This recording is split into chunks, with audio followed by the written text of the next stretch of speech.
네, 안녕하십니까. 윤리 강의 시작하도록 하겠습니다. 저희 인터넷을 보시는 분들은 이제 그 핸드아웃이라고 올라와 있을 텐데, 거의 이 수업은 핸드아웃으로 진행될 거기 때문에 핸드아웃을 꼭 복사하셔가지고 보셨으면 좋겠습니다. 1회차 강의 시작하도록 하겠습니다. 레벨 1 지금 패스라이스를 보면은 저희가 CBT를 시작해서 그런지 21년부터 거의 20%대를 지금 나오고 있습니다. 그리고 최근에 발표가 되는데 한 38% 정도 나왔다고 하더라고요. 이게 아무래도 CBT이다 보니까 좀 처음엔 어려워가지고 좀 이런 것들이 있을 텐데, 그렇다면 우리가 이 시험을 보기 위해서 저희가 어떻게 접근을 해야 될까 좀 고민을 하셔야 됩니다. 에틱을 그러면 에틱만 이제 볼게요. 에틱의 출제 비중을 보면은 1차에서 15%에서 20%입니다. 꽤 많은 걸 차지하고 있고, CFA에서 그렇다면 스코어링을 어떻게 할 것인가? 그러면 그쪽에 CFA 협회에 가면 나와 있어요. 보시면 MPS가 있습니다. Minimum Passing Score. 그러니까 뭐 어떤 우리가 일반 뭐 자산운용사나 이런 것들을 보시면은 70점 만점을 넘는다 이런 것들이 있는데, 여기는 그런 게 있는 게 아니라 그때그때 시험에 따라 가지고 이제 뭐 문제은행식으로 내지 않고 CFA는 항상 그 계속 출제를 합니다. 출제위원들이. 그래서 이런 것들을 난이도가 어떻게 될지 모르기 때문에 시험이 끝나고 나서 미니멈 패싱 스코어라는 거를 자체적으로 리뷰를 해서 만들고요. 그걸 통해서 리뷰를 통해서 MPS 이제 결정을 합니다. 그래서 과거에는 지금 이제 좀 달라졌는데, 옛날에는 공시를 했을 때 과거 최대 정답률 70% 기준으로 상위 1% 평균 뭐 이렇게 했었고, 그래서 65%에서 과거에는 70% 정도다 이렇게 얘기를 했었는데 요즘은 살짝 올렸다고 하더라고요. 그래서 최소 70점 맞아야 되는 시험이시다 이렇게 보시면 될 것 같고, 그렇다면 윤리가 이제 65%를 예를 들어 가정한다고 했을 때, 윤리가 15% 20%잖아요. 15% 출제한다고 했으면은 합격에서 우리가 100%를 65점이라고 했을 때 15% 출제했을 때 윤리의 비중이 23%, 20%까지 나온다고 했을 때 윤리가 31%를 차지를 하는 겁니다. 만약에 다 맞았다는 가정하에. 그렇기 때문에 여러분들이 윤리를 보시면은 처음에 좀 어려움을 많이 느끼세요. 실제로 뭐 후기 같은 것도 보시면은 내가 이 문제가 맞았는지 틀렸는지 모른다 뭐 이런 것들이 많이 있거든요. 그래서 제가 오늘 좀 전략 위주로 좀 설명을 드리도록 하겠습니다. 그래서 왜 에틱이, 여러분들 이제 처음에 뭐 두 번째 보시는 분들도 있고 처음 보시는 분도 있을 텐데 후기들을 다 읽어보셨을 거예요. 그래서 에틱이 왜 어려울까? 사람들이 정말 많이 어려워하거든요. 저도 시험 볼 때 많이 어려웠고. 첫 번째는 이제 시험 중에 느낌으로 푸시는 거예요. 그러니까 이렇게 보시다가 이게 엔티티도 굉장히 많이 나오고 사람도 많이 나오거든요. 그러다 보면은 얘기 막 보고 있다 헷갈리는 거죠. 이게 뭐였지? 그러다가 이거 위반일 것 같은데 느낌으로 딱 찍는 거예요. 근데 실제로는 뭐 이거 당연한 얘기인데 어떻게 해야 되냐? 논리적으로 푸셔야 돼요. 논리적으로 어떻게 푸냐? 제가 계속 말씀드릴 거지만 일단 그 여러 가지, 그러니까 뭐 단답형 문제야 다르겠지만 여러 가지 엔티티들이 나온다 하면은 일단 첫 번째는 키팩트를 찾으셔야 돼요. 그러니까 이 문제가 뭐냐면 이게 거의 대부분 이제 스탠다드인데 앞으로 CNS라고 부를 건데, 스탠다드에 그 위반인지 아닌지를 판단하는 거거든요. 여러분들이 스탠다드를 외우고 위반인지 아닌지를 판단을 하는 건데, 그게 중심이 되는, 기본이 되는 키팩트를 찾으셔야 돼요. 그러니까 뭐 예를 들어서 A씨가 애널리스트입니다. 이건 키팩트가 아닐 거 아니에요. 애널리스트가 있는데 그분이 어떤 정보를 뭐 미공개 정보를 다뤄가지고 뭘 했다. 이건 키팩트가 될 수 있잖아요. 그런 것처럼 여러분들이 첫 번째 하실 일은 키팩트를 찾으시는 거예요. 그 다음에 그 키팩트가 위반인지 아닌지를 판단하셔야 돼요. 그러니까 그런 훈련을 지금 저희 수업 시간에 계속 해드릴 거예요. 두 번째는 이제 공부를 하실 때 대부분 당연히 이론 아셔야죠. 이론.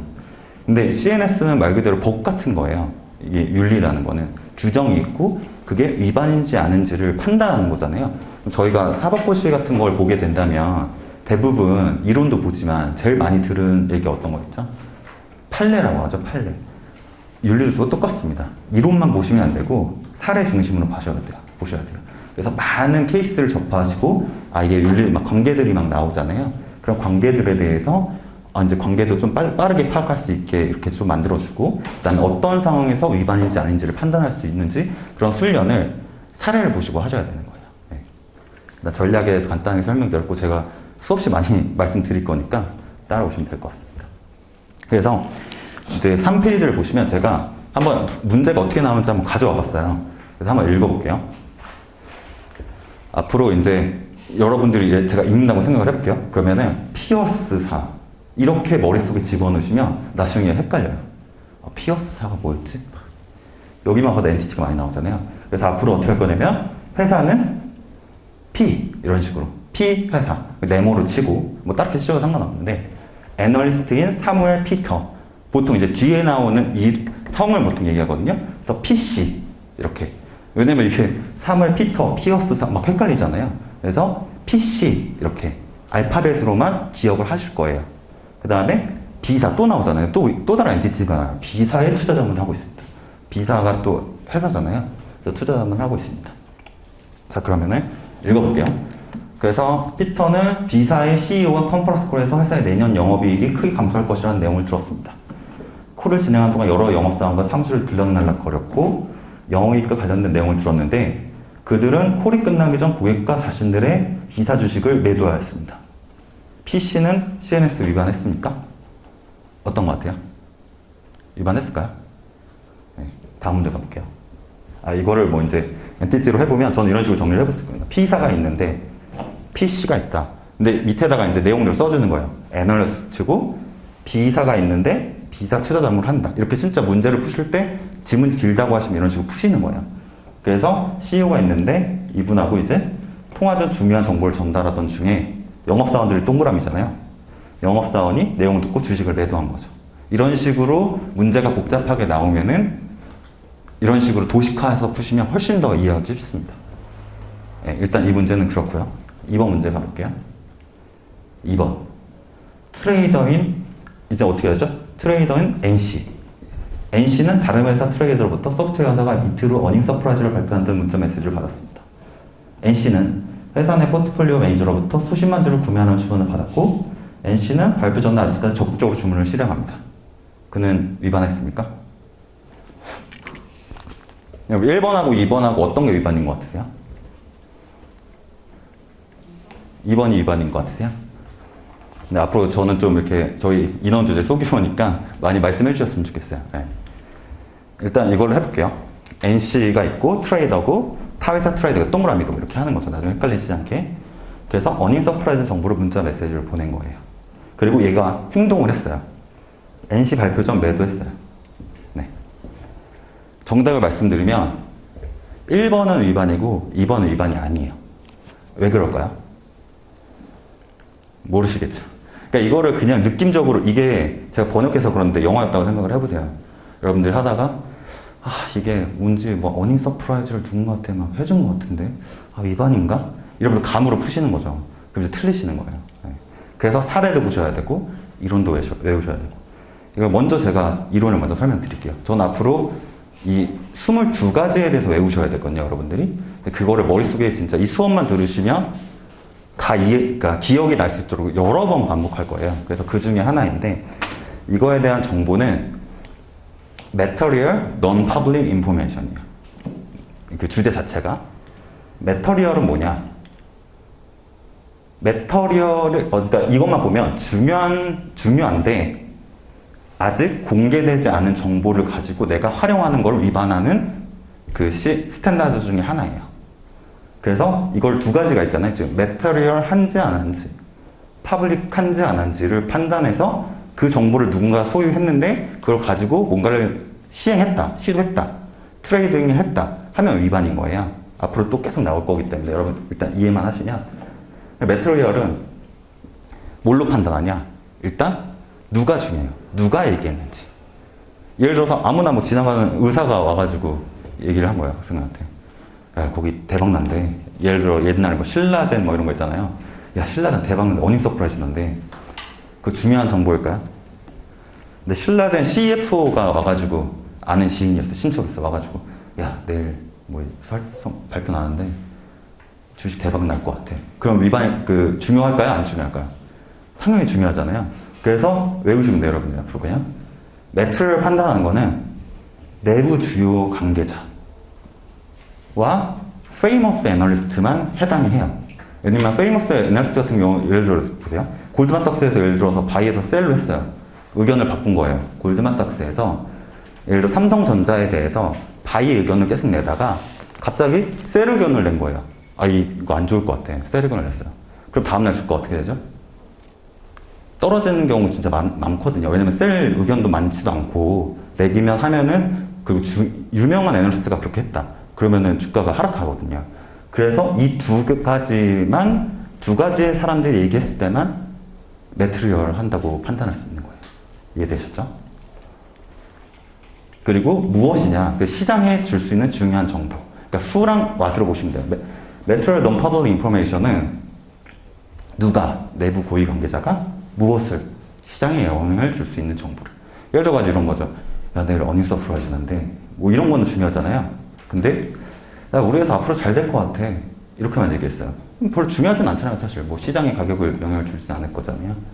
그리고 non-public한 건 뭐냐면 until disseminated. 그러니까 모두 다 알게 되는 상황을 우리가 non-public이라고 하는, 모두가 알게 되기 전의 상황을 우리가 non-public이라고 하는 거예요. 근데 이 두 가지를 충족을 했을 때 이거를 가지고 내가 아무것도 안 했어요. 그게 위반이 아니에요. 근데 이걸 가지고 public, 그러니까 until disseminated 되기 전에 이 정보를 가지고 트레이딩이나 execution 하면 위반인 거예요. 네. 지금 뭐 굳이 안 적으셔도 돼요. 네. 굳이 안 적으셔도 돼요. 어차피 여러 번 말씀드릴 거기 때문에 뒤에 또 다 똑같이 나옵니다. 그래서 일단은 좀 많이 보셨으면 좋겠어요. 저를. 칠판을. 예. 그래서 생각을 해볼게요. 1번을 보세요. 1번. 1번은 누가 얘기했죠? 네. CEO가 얘기했잖아요. CEO 중요한 사람이죠. 뭐 얘기했죠? 영업이익 감소. 시장 영향을 줄까요? 당연히 영향을 주죠. 그러니까 이게 중요한 material non-public information이었던 거예요. 근데 지금 어떻게 했어요? 이걸 가지고 영업 사원들이 어떻게 했죠? 트레이딩을 했잖아요. 그러니까 실행을 안 했으면 상관없는데 실행을 했어요. 그럼 뭐라고 했죠? 위반인 거예요. 그래서 1번은 위반이에요. 근데 2번은 누가 얘기했죠? 트레이더가 얘기했죠. 트레이더 중요한 사람이에요. 트레이더가 뭐 백날 뭐 얘기했어. 아, 이거 잘 될 것 같아. 대박이다. 이렇게 백날 얘기해봤자 트레이더는 중요한 사람이 아니에요. 중요한 정보를 줄 수 있는 사람이 아니에요. 그렇기 때문에 이게 1번은 위반, 2번은 위반이 아닌 거예요.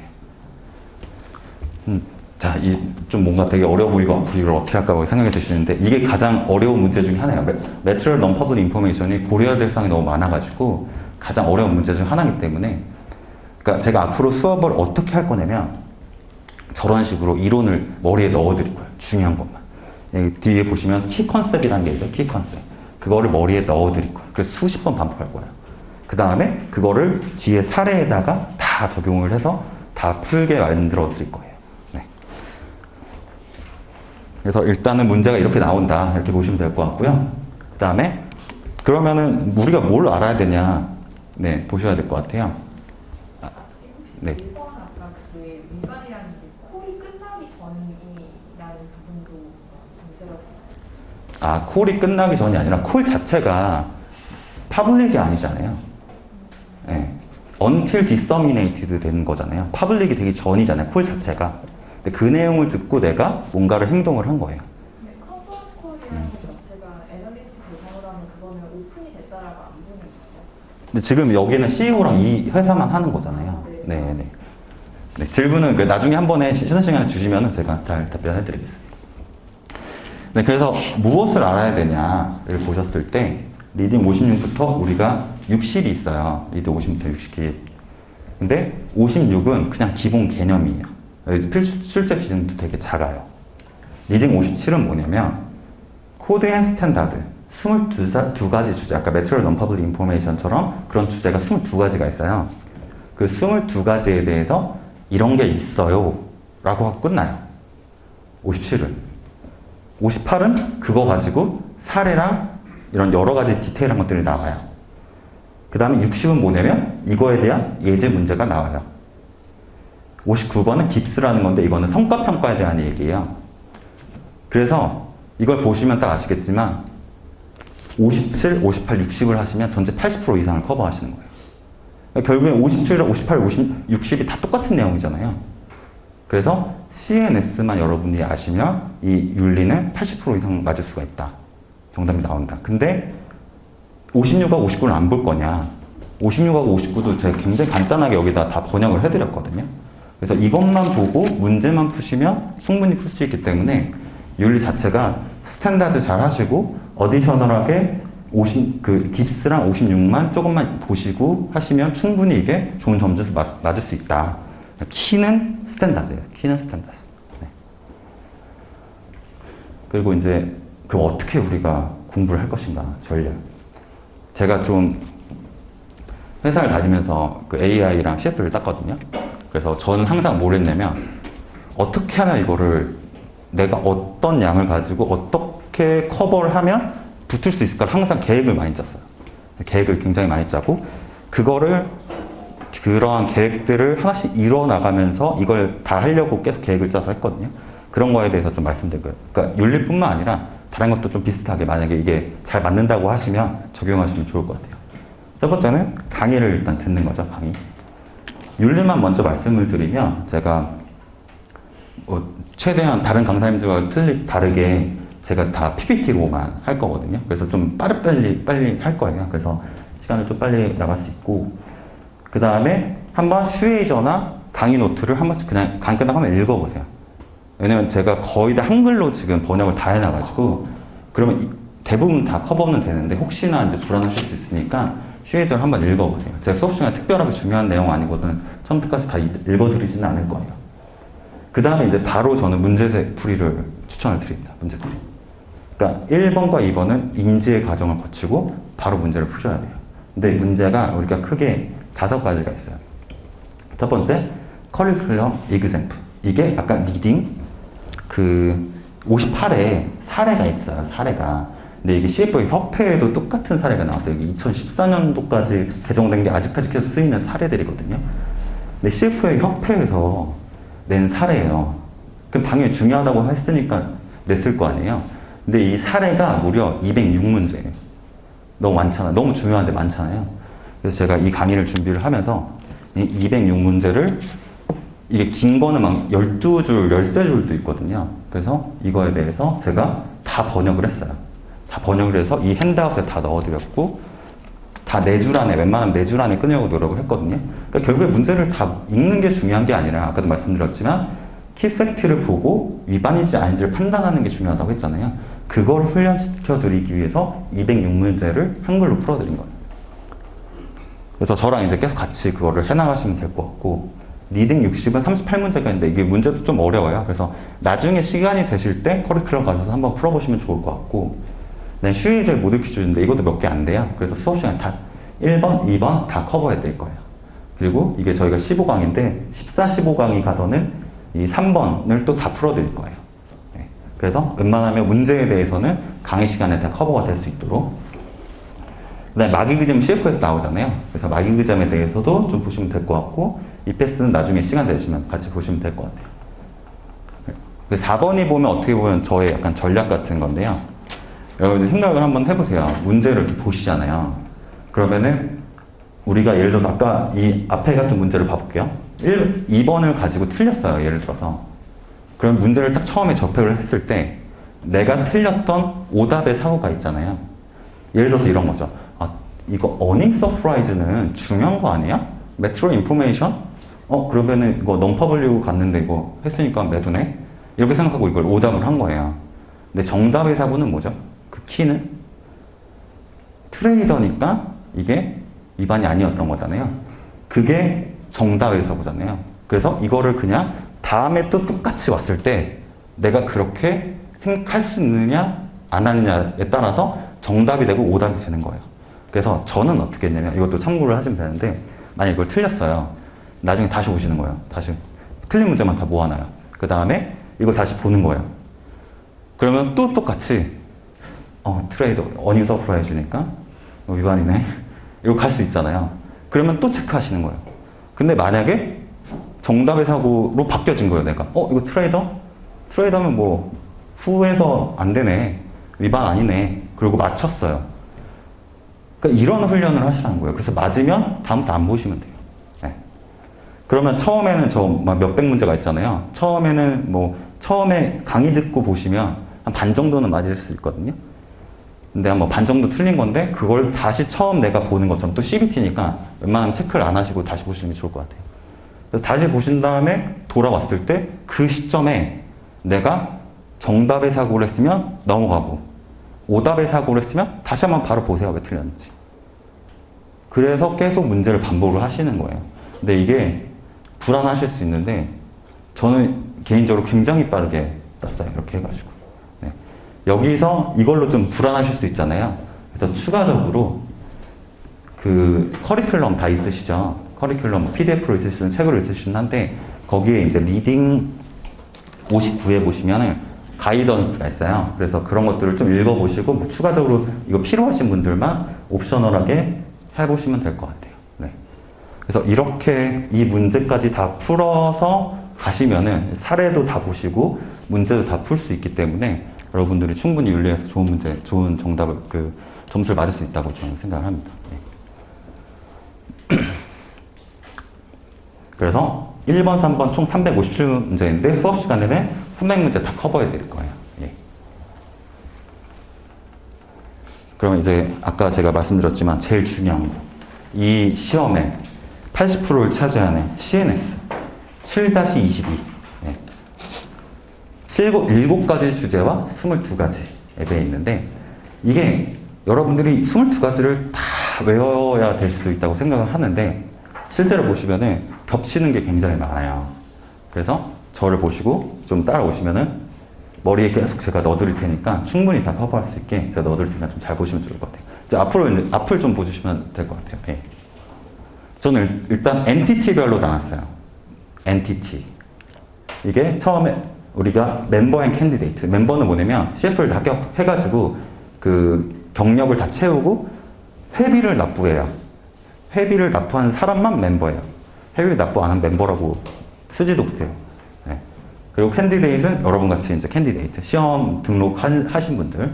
그래서 멤버 앤 캔디데이트가 있고, 이 사람들을 중심으로 캐피탈 마켓, 시장이 있고, 그 다음에 클라이언트가 있고, 그 다음에 인플로이어가 있고, CFA 협회가 있어요. 이렇게 크게 보시면 돼요. 엔티티. 자, 다시 한번 말씀드릴게요. 멤버, MC라고 할게요. MC가 있고, 클라이언트가 있고, 인플로어가 있고, 캐피탈 마켓이 있고, CFA 협회가 있어요. 네. 이게 7가지 주제에 대해서 가지는 엔티티. 그럼 첫 번째 생각을 해볼게요. MC는 뭘 가져야 되냐면, 프로페셔널리즘을 가져야 돼요. 이게 1번째 주제예요. 첫 번째 주제. 프로페셔널리즘. 그래서 법을 잘 알아야 되고요. 앞으로 IO라고 할 건데, IO를 잘 지키셔야 돼요. 그러니까 이게 뭐 어떤 걸 선택을 할 때 최대한 객관적이고 독립적으로 해야 된다는 거죠. 미스 리프레젠테이션은 뭔가를 내가 미스리드하면 안 되는 거예요. 시장을 막 허위 사실 왜곡하거나 이렇게 하면 안 된다는 거죠. 미스컨덕트는 내가 리스펙 받지 못한 행동을 하는 걸 미스컨덕트라고 해요. 그래서 MC는 첫 번째 뭘 가져야 된다? 프로페셔널리즘. 앞으로 여러분들이 이걸 계속 봐야 될 거기 때문에 일단 잘 보시면서 이해하시면 될 것 같아요. 첫 번째, 프로페셔널리즘. 두 번째, 인티그레이트 오브 캐피탈 마켓. 캐피탈 마켓에 대해서 우리가 청렴함을 유지해야 된다. 이건 되게 쉬운데 두 가지예요. 아까 첫 번째 아까 예제로 말씀드렸던 거 있잖아요. Material Non-Public Information. 첫 번째 있고 두 번째는 Market Manipulation. 이건 직접적으로 가격을 왔다 갔다 시키는 거예요. 예를 들어서 여러분들이 막 작전 세력들 있잖아요. 작전 세력들이 갑자기 막 매수매도를 막 하면서 물량을 늘리면서 주가를 막 올렸어요. 이런 걸 이제 마켓 매니플레이션이라고 하는 거예요. 그래서 시장에서 이상한 행동하지 마라. 시장을 왜곡시키는 행동하지 마라가 두 번째 주제예요. 세 번째, 네 번째는 쉬운데 세 번째, 네 번째는 클라이언트 돈을 주시는 분이죠. 인플로이어 돈을 주시는 분이죠. 그걸 다 듀티라고 해요. 듀티. 돈을 주시니까 우리가 듀티를 가져야 돼요. 그래서 클라이언트는 듀티를 가지는데 열심히 해라. 뭐든지 다 열심히 해야가 A. B는 고객 간에 페어하게 해라. 한 명한테만 하지 말고 동등하게 대해줘라가 B번. C는 고객들한테 예를 들어서 한 번에 다 추천하는 거예요. 야, 이거 좋은 주식이에요. 여러분 사세요. 이렇게 하면 안 된다는 거예요. 그 고객의 상황에 맞춰서 특히 옆에다 적어주면 좋은데 리스크랑 리턴. 그러니까 고객별로 리스크랑 리턴에 대한 목표가 다르거든요. 리스크랑 리턴을 파악해서 그들에게 맞는 수러빌리티를 가질 수 있는 상품을 추천하거나 행동하거나 실행해줘야 된다가 C예요. D는 뭐냐면은 여러분들이 생각해보세요. 내가 이제 펀드 매니저예요. 펀드 매니저인데 뭐 성과가 나왔어요. 그럼 당연히 펀드 매니저 입장에서 성과가 좋았으면 좋겠잖아요. 그러면 어떻게 하겠어요? 성과를 결국엔 수익률이잖아요. 수익률이라는 거는 기간에 따라서 기간을 어떻게 자르는지 엔티티를 그 각각의 펀드를 어떻게 뭉치는지에 따라서 수익률이 달라질 거잖아요. 수익률이 달라지니까 그거에 대해서 사람들이 다 다르게 퍼포먼스 프레젠테이션 하면 어떻게 되죠? 누가 어떻게 이걸 했는지 모르잖아요. 그래서 동일하게 퍼포먼스 프레젠테이션을 객관성을 유지해서 해야 되는 거예요. 내 성과를 나타내는 거는. 이게 베스트가 뭐냐면 깁스인 거예요. 깁스. 옆에다 적어놓으시면 될 것 같아요. 그러니까 퍼포먼스를 내가 수익률을 이제 대외적으로 뭔가 퍼포먼스에 대해서 알릴 때 가장 베스트한 우리가 표준이 깁스예요. 깁스. 그래서 퍼포먼스 프레젠테이션 할 때 결국 클라이언트가 보고 선택을 하는 거잖아요. 퍼포먼스를 다르게 막 굉장히 오더하고 싶어서 수익률 높게 했어요. 근데 고객들 와가지고 손해볼 수 있잖아요. 그런 것들을 방지하는 게 D번이고 2번은 그냥 컴피를 잘 유지하자. 컴피. 비밀 유지 잘하자. 예. 그리고 인플로이 보겠습니다. 인플로이어 돈 주시는 분이잖아요. 고용주니까. 첫 번째 그래서 듀티를 가져야 된다. 그래서 네 번째 주제가 duties to employee예요. 그 사람들 똑같아요. A번. 그러니까 클라이언트 A번과 똑같아요. 로열티를 가져라. 예. B번은 additional compensation arrangement. 그러니까 고객과 통상적으로 하는 보상 말고 예를 들어 내가 그럴 수 있잖아요. 펀드 매니저 가서 야 이거 내가 투자한 거 있는데 너 펀드 그거 잘하면 내가 얼마 더 줄게. 이런 보상들이 추가적으로 있을 수 있잖아요. 이런 거에 대해서 어떻게 할 거냐. 옆에 적어 놓으시면 돼요. 디스클로즈 잘하면 돼요. 디스클로즈. 그게 끝이에요. 디스클로즈 잘하자. 그리고 responsibility of supervisor는 뭐냐면 내가 관리 감독자로서 어떻게 행동할 건지. 거기 옆에 적어 놓으시면 돼요. 그냥 못하면 다 관리 소홀이다. 위반인 건 다 관리 소홀이다. 이렇게 적으시면 돼요. 그래서 10번은 뭐 따로 공부할 필요가 없어요. 다른 거에서 다 위반인 게 걸리면 거기서 관리 소홀이다 나오면 그냥 관리 소홀이에요. 네, 그래서 저 10번은 뭐 별로 어려운 내용은 아니고요. 그래서 여기까지가 사실 치열하게 여러분들이 알고 계셔야 되는 거고 나머지는 굉장히 유사한 것들이 많이 나와요. 그래서 다섯 번째 주제를 보면 인베스트먼트, 투자에 대해서 앞으로 RAA라고 할 건데 추천하고 분석하고 어떤 실행을 할 때 내가 어떻게 할 거냐. 열심히 해야 된다. 1번. 근데 이게 IO랑 굉장히 밀접하게 연결되어 있어요. 그리고 두 번째는 클라이언트한테 커뮤니케이션 잘하다. 이것도 너무 쉬워요. 무슨 상황이 되든 바로 알려라. 알아야 되는 거를 다 알려야 된다. 이게 끝이에요. 디스클로즈예요. B도 결국 디스클로즈. 레코드 리텐션도 쉬워요. 레코드 리텐션 보겠어요? 그냥 기록 보관 잘하자. 끝이에요. 네. 그래서 4번까지 보시면 다음 건 쉽다. 그리고 conflict of interest는 뭐냐면 옆에다 또 적어놓으시면 돼요. 디스클로즈 잘하자. 어떤 컨플릭이 생길 수가 있어요. 그랬을 때 그냥 디스클로즈 잘하시면 돼요. 프라이빗 트랜잭션은 옆에다 적어놓으시면 될 것 같아요. 프라이빗 트랜잭션은 고객 그러니까 우선순위를 뭘로 주냐가 이 듀티스 클라이언트 로열티랑 듀티스 임플로이 A 그러니까 3의 A, 4의 A, 6의 A 그 B가 다 연결되어 있는데 그 세 가지가 어떻게 통합되냐면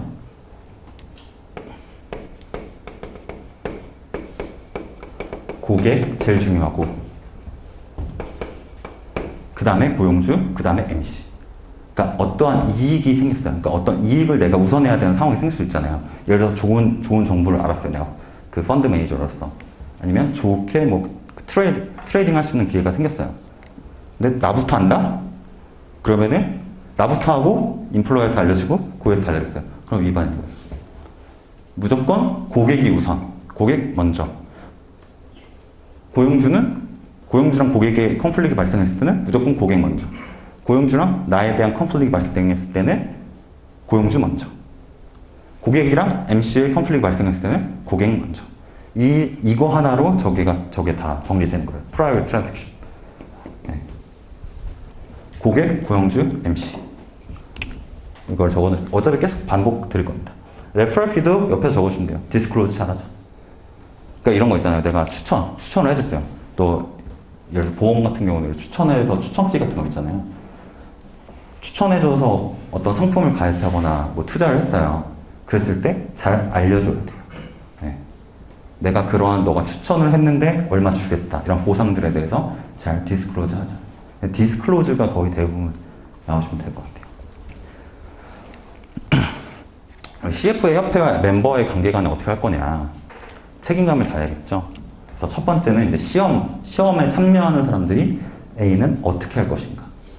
저거는 그런 거예요. 시험 문제 유출하면 안 되고, 시험 문제 가지고 내가 뭐 사실만 전달하는 건 괜찮은데, 어디서 뭐가 나왔다 안 나왔다 하면 위반이야. 이건 나중에 다 말씀드릴 건데, 그중 A가 어떻게 보면 되게 문제 나면 굉장히 쉬워서 잘 맞출 수 있는 A번.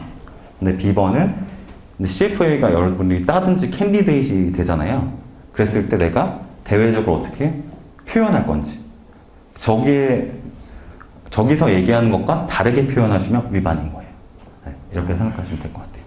그래서 처음 보는 거라서 되게 많아 보이시는데, 나중에 저는 꼭 말씀드리고 싶은 게 이게 다섯 개 강의밖에 안 되잖아요. 근데 아까 말씀드렸지만 이게 전략 과목이기 때문에, 그리고 이게 제가 그 저번 강의보다 더 업데이트를, 이 핸드아웃으로 업데이트를 많이 했어요. 그래서 강의는 꼭 나오셨으면 좋겠어요. 5번 다. 이미 한 번 나오셨다면. 왜냐면 온라인으로 지난 거 보셔도 그때랑 좀 내용이 좀 달라져가지고 훨씬 더 좀 좋은 내용들 많이 더 담았거든요. 그래서 웬만하면 잘 안 빠지시고 나오시면은 5번째 강의 가시면은 제가 이제 이 똑같은 걸 여러 번 막 계속 해드리거든요. 키 컨셉이라는 거를. 나중에 가시면 이제 저절로 입에 나올 수 있게끔 제가 해드릴 테니까 웬만하면 강의를 좀 빠지지 않고 나오셨으면 좋겠습니다. 그리고 뒤에 이제 번역본은, 이거는 CFA 협회에 가면 이제 한국 그 버전이 있어요. 번역해 놓은 거. 그거 그대로 놓은 거니까 참고하시면 될 것 같아요. 네. 그래서 이제까지 스탠다드에 대해서 개괄적으로 너무 중요하기 때문에 오버뷰 형태로 제가 한번 설명을 드렸고, 그 다음에 이제 제가 그 3페이지에서 기본 개념이라 했던 56페이지. 56에 대한 거는 몇 페이지 안 되거든요. 2페이지밖에 안 돼요. 이거 설명을 드리고 문제를 한번 풀어보는 시간을 가지겠습니다. 네. 네, 그냥 앞으로 나올 스탠다드에 대한 기본이라고 생각하시면 돼요. 네. 첫 번째, 여기 앞에 보셔도 되고, 책 보셔도 되고요. 네. 이 LOS라는 거 여러분 다 아시죠? LOS. 그 어떤 CFA 협회에서 얘기하는 주제예요, 주제. 이걸 아셔야지 여러분들이 시험을 풀 수가 있다고 한 주제를 정리해 놓은 게 LOS예요. 그래서 LOS 중심으로 제가 설명을 드릴 거예요. 첫 번째, 에틱이란 무엇일까요, 에틱? 여러분들 에틱이 뭐라고 설명하라고 하면 잘 못하시겠죠? 근데 그런 거예요. 에틱이라는 게 결국 어떠한 내가 행동을 했어요. 뭐 여러 가지 행동들을 할 수 있잖아요, 다양한 상황에서. 그랬을 때 그 행동이 좋은지, 혹은 여기다 줄치시면 될 것 같아. acceptable한 행동이지. 그러니까 사람들이 어떤 행동을 했는데, 아, 이거 너무한 거 아니야? 저거 못 받아들이겠어. 막 길 가다가 뭐 예를 들어서 이상한 행동을 해요. 아, 저거 못 받아들이겠어. 그러면 그건 acceptable한 행동이 아니죠. 근데 누구나 봤을 때, 그 정도 뭐 그럴 수 있지. 뭐 나쁜 행동은 아니지. 그런 거를 acceptable라고 봤을 때, 윤리라는 거는 그러한 행동에 대해서 굿인지, acceptable인지 판단하는 사회에서 통용되는 신념이에요. 네. 그냥 이해하시면 돼요. 아, 그런 거구나. A set of shared belief behaviors. 그러니까 모든 사회, 우리는 공동체니까 사회에서 그냥 굿인지 acceptable한 행동인지 구별할 수 있는 통용되는 신념, belief다, belief. 그럼 ethical conduct는 뭐냐? 내가 conduct란 결국 행동이잖아요. 이 관계자들에게 영향을 줄 수 있는 행동을 우리가 ethical conduct라고 한다. 네. 여기서는 좀 acceptable에 대해서 그 정도만 기억하시면 될 것 같고요. 56B가 있어요. 그러면 코드 오브 에틱은 뭐냐? 코드라는 거는 한국말로 쓸 때 규정이거든요. 규정. 윤리 규정. 윤리 규정은 위에랑 좀 연결되는 내용인데, acceptable한 behavior이, 그러니까 acceptable한 내가 행동이 무엇인지 가이드를 주는 리튼 셋이야. 그러니까 리튼으로 되어 있는 셋을 우리가 코드 오브 에틱이라고 한다. 그러니까 acceptable한 행동은 이래야 돼. 그러니까 너희들한테 가이드를 줄게 라는 게 코드 오브 에틱이다. 이렇게 하시면 될 것 같아요. 그렇다면 프로페셔는 뭐냐? 프로페셔널이라는 것 자체가 전문가 같잖아요. 전문가. 그래서 전문화된 기술과 지식을 보유한 사람들로서 윤리 규범에 부합하는 행동을 하는 사람들을 프로페셔널이라고 한다. 여기서 강조는 윤리 규범에 규합하는 행동을 하는 사람들을 우리가 전문가라고 얘기할 수 있다. 기술만 가지고 있으면 안 되고 윤리적인 것도 가지고 있어야 된다. 네, 지금 페이지 5페이지고요. 네, 56C가 있습니다. Professions는 뭐고 how they establish trust. trust를 그들이 신뢰를 얻으려면 어떻게 해야 되냐. 프로페션은 전문화된 지식을 보유하고 당연히 지식적으로 가지고 있어야겠죠. 그리고 윤리적인 행동을 하는 사람. 네, 계속 똑같은 얘기가 나오는 거예요. 전문 지식 당연히 전문가니까 가지고 있어야 되지만 플러스 우리는 에틱이니까 윤리적인 행동을 해야 된다. 윤리적인 행동을 하는 그룹. 고객의 니즈, 사회적 서비스에 집중하고 고객이 우선 지속적인 교육을 받는 사람. 그러면 신뢰를 얻으려면 내가 어떻게 해야 되냐. 프로페셔는 결국 뭘 가져야 돼요? 전문성, 지식, 기술 보유하고 있고 또 나오죠? 윤리적 행동. 그 다음에 능력을 향상시키기 위한 교육, 고객의 니즈에 집중하고 다른 프로페션도 교육해야 된다. 네. 그냥 다 이해하실 수 있는 내용이죠. 한 번 정도 읽어보시면 다 이해하실 수 있는 내용일 것 같아요. 그래서 트러스트를 얻기 위해서 이런 5가지 정도 가지고 있으면 우리가 다른 사람들이 너 전문가로서 인정해 줄 거야, 믿을 거야 이렇게 이해하시면 될 것 같아요. D를 보겠습니다. Describe the needs for high ethical standard. 높은 ethical standard는 뭐냐? 특히 투자 환경에서. 그럼 투자 환경에서는 전문가라고 하는 사람들은 이제 잘 모르잖아요. 그 투자 환경 자체를 전문성을 가지고 일반 개인들이 다 투자할 수는 없잖아요. 그래서 투자 관련해서 그래서 어드바이스 해주고 매니지먼트 해주고 무형의 자산으로 실물 자산에 비해 퀄리티를 평가하기 어렵잖아요. 네. 그러니까 투자라는 거는 뭐 어떤 상품을 실제로 존재하는 상품을 파는 게 아니라 무형이기 때문에 퀄리티가 어떻고 밸류가 어떻고 이걸 객관적으로 평가하기가 전문가 아니면 잘 몰라요. 그리고 또 윤리적 기준에 이제 뭐 충족하지 못하고 아까 같은 미스 어떤 뭐 매니플레이션 한다든지 마켓 매니플레이션 한다든지 막 속인다든지 이렇게 했을 경우에는 고객한테 당연히 피해를 끼치겠죠. 그리고 잠재 고객을 신규 회사 입장에서 인플로이어 입장에서는 신규 고객을 계속 유치를 해야 되는데 그런 거에도 영향을 줄 수 있고 회사에도 당연히 악영향을 미칠 수 있어요. 윤리적으로 행동하지 내가 못하면. 네. 일단 신뢰가 안 되겠죠. 신뢰가. 사회에도 영향을 줄 수 있겠죠. 비윤리적인 행동할 경우 신뢰 하락으로 인해 추가적인 비용이 들 수 있죠. 특히 예를 들어서 내가 그걸 못 믿겠어. 그럼 더 확인하고 싶잖아요. 결국 확인하려면 돈이 필요하겠죠. 비용이 들어가고 또 추가 자본이 유입이 줄어들면서 전체적인 사회적 이익이 감소한다. 그리고 사회라는 건 결국 자원은 한정되어 있는데 그 자원을 어디에 얼로케이션 하는가에 대한 문제잖아요. 근데 이런 거에 대해서 예를 들어 투기꾼한테 막 돈이 막 흘러갔어요. 그럼 제대로 된 돈에 쓰이지 못할 거 아니에요. 그래서 미스 어로케이션으로 인한 비효과적인 자산 분배로 실물 경제에 영향도 줄 수 있습니다. 이게 뭐냐? 왜 하이 에티컬 스탠다드를 우리가 가져야 되는지에 대해서 말씀드린 거예요. 네. 이것도 그냥 이해하시면 돼요. 아, 이 정도구나. 이거 다 쉬워져 있는 내용 그냥 제가 한글로 번역해드린 거거든요. 나중에 한번 쉬워져 한번 더 읽어보시면 될 것 같아요. 제가 왜 이렇게 번역을 해드리냐면 저도 이제 그 외국에서 한 번도 공부를 안 해봤어요. 한국에서만 공부를 하면서 AI랑 CX를 땄는데 저도 이제 영어로 받아들이려고 영어 실력도 늘리기 위해서 수없이 많이 읽어봤는데 한글로 익히는 게 제가 생각했을 때는 영어로 익히는 것보다 한 3배 빠르게 이해할 수 있는 것 같거든요. 그러니까 이론 이해 인지는 빠르게 한글로 하시고 문제풀이다 더 디테일한 걸 파악하시니까 그러니까 핵심을 먼저 파악은 한글로 하시고 디테일한 거는 영어로 하시면 훨씬 더 효율적이라고 저는 생각을 해서 이렇게 하고 있으니까 얼마나 그 내용을 한글로 일단 좀 접하시는 거에 대해서 부담이 없으셨으면 좋겠어요. 56.2를 말씀드릴게요. Explain professionalism. 프로페셔널리즘이 뭐냐가 이에 대한 주제입니다. 프로페셔널리즘이 뭐냐. Suitability or fiduciary standards. Suitability 아까 말씀드렸죠. 적합성. 내가 고객에 맞게 고객의 특성, 리스크랑 리턴에 맞게, 리스크랑 리턴의 목적에 맞게 하는 게 수러빌리티라고 말씀드렸죠. 고객들은 보통 이제 투자에 대해서 전문적인 지식이나 수수료 구조, 잠재적 위험에 대해서 잘 알지 못해요.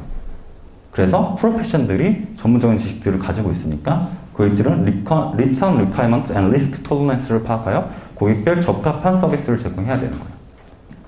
이거는 계속 나올 거예요. 그러니까 수러빌리티 나오면 이렇게 생각하시면 돼요. 리턴 리콰이먼트. 그러니까 리턴 리콰이먼트, 리스크 톨러런스. 이게 뭔지 설명을 해드릴게요. 예를 들어서 여러분들이 이제 투자를 하려고 해요.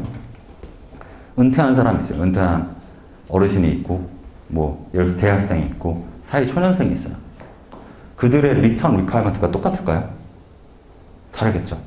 그래서 사회 초년생들은 일단 뭐 궁극적으로 투자도 하고 싶을 거 아니에요. 근데 은퇴하시는 분들은 계속 돈이 안 들어오시다 보니까 그러니까 연금이나 이렇게 좀 들어오는 게 한정적이다 보니까 리턴에 대한 건 낮고 리스크에 대한 톨러런스도 낮은 거예요. 그렇죠? 그래서 사람들마다 다 리턴과 리스크 톨러런스가 다 달라요. 그래서 이런 것들을 파악을 해가지고 투자 추천이나 어떤 행동들을 해야 되는 거죠. 이거의 주제가 바로 그 레벨 3에서 나오는 PWM이에요. 네. 이게 메인 주제거든요. 레벨 3에 가서. 그래서 앞으로 그냥 수러빌리티는 리턴 리퀘어먼트, 리턴 리스크 파악해서 추천해야 된다. 이렇게만 기억하시고 넘어가시면 될 것 같아요. F 보겠습니다. 그 에티컬 비헤이비어라는 그 챌린지들은 어떤 거였냐? 챌린지. 이게 어떻게 보면 메인 주제예요. 그 문제들에 대해서. 챌린지가 오는데 내가 이거에 대해서 어떻게 행동해야 되는지가 사실 문제들이 굉장히 많이 나와요. 챌린지는 대부분 개인적인 특성보다 외부적인 인플루언스, 그러니까 외부적으로 내가 어떻게 해. 예를 들어서 제일 가장 많이 나온 예시를 먼저 설명을 드리면, 소개를 해드리면, 내가 지금 증권사에 다녀요. 애널리스트예요, 애널리스트.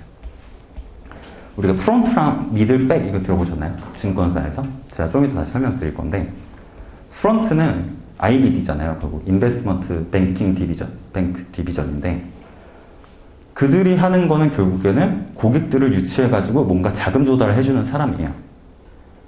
근데 애널리스트들은 어때요?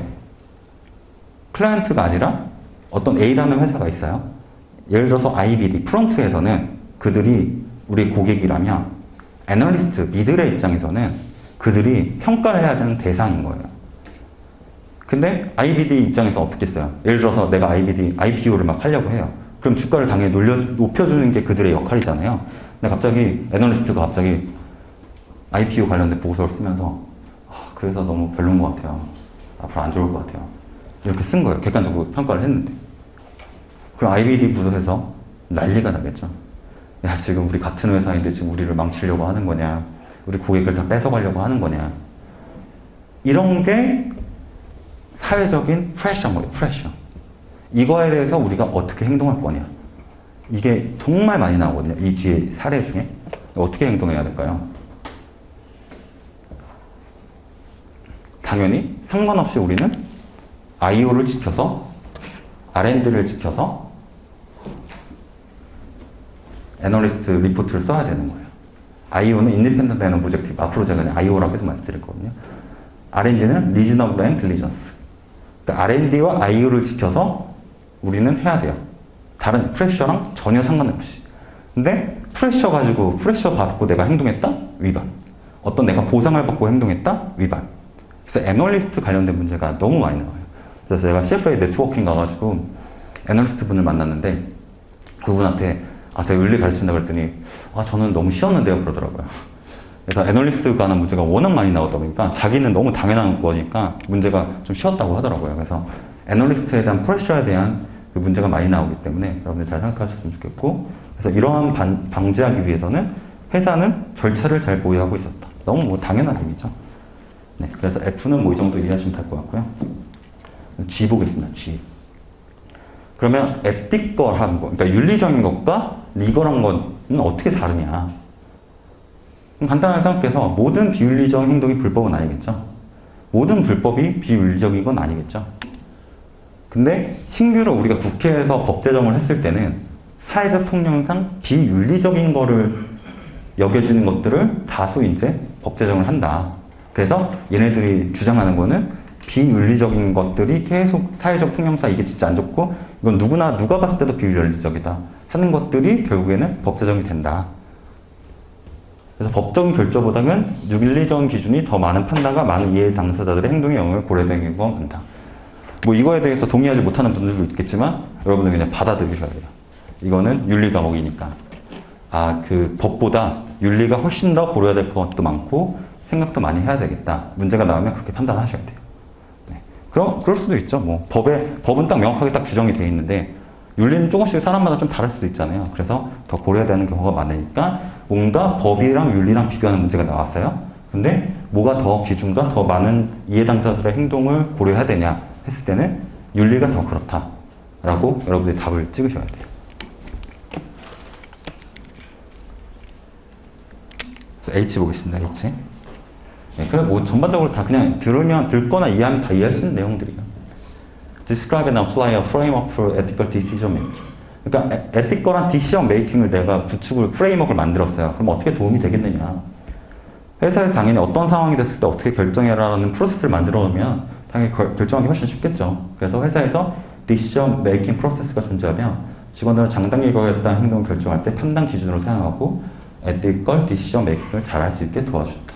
그래서 뭐 너무 당연한 얘기죠. 그 프레임워크는 이거 프레임워크 만들 때, 그러니까 에티컬한 뭐 어떤 프로세스 프레임워크를 만들려고 해요. 어떻게 해야 되냐? 일단 아이덴티피하고 컨시더하고 디사이드하고 리플렉 해야 된다. 그래서 너무 당연한 얘기여가지고 윤리적 행동을 결정하기 위한 다양한 사실 및 영향도 확인을 하고 또 다양한 이해관계자들을 파악하고 다양한 이해상충에 대해서 정의한다. 그리고 다양한 상황을 고려했다. 컨시더 해야 된다.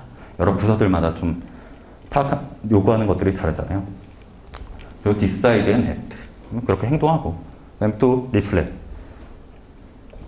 다른 결과가 나왔으면 또 뭐 다시 바꿔주고 뭐 이렇게 해야 됩니다. 너무 당연한 얘기라서 한번 그냥 읽어보시면 될 것 같아요.